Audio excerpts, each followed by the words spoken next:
hello everyone আজি আপোনালোকলৈ আগবঢ়াবলৈ ওলাইছো শিশু দিৱসৰ লগতে বন্ধু বিদ্যালয়ৰ কিছু কাৰ্যাৱলী দৃশ্যাংশ আহকচোন উপভোগ কৰোঁ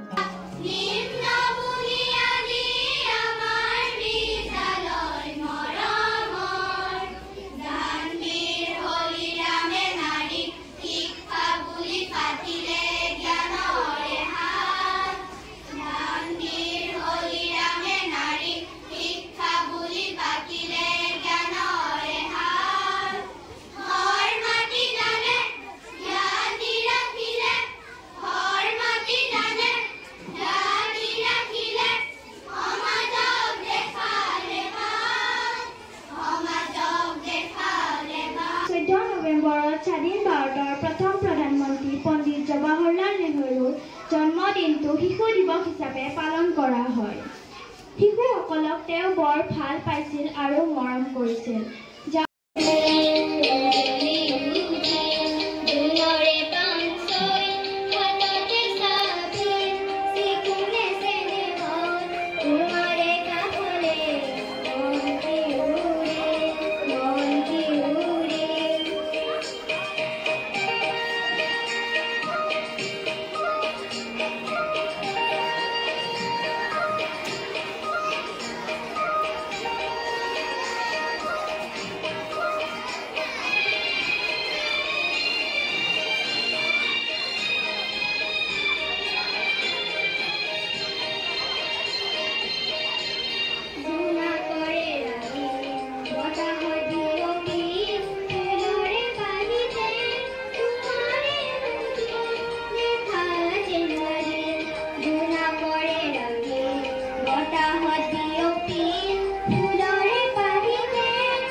এতিয়া আজিৰ সভাৰ বিশিষ্ট অতিথি ধ্যানমজিত শৰ্মাই বক্তৃতা প্ৰদান কৰিব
সদৌ শেষত ৰাজ্যিক পুৰস্কাৰপ্ৰাপ্ত শিক্ষয়িত্ৰী ৰিজুৰেখা বাইদেউক পৰিচালনা সমিতিৰ ফালৰ পৰা সম্বৰ্ধনা জনোৱা হয়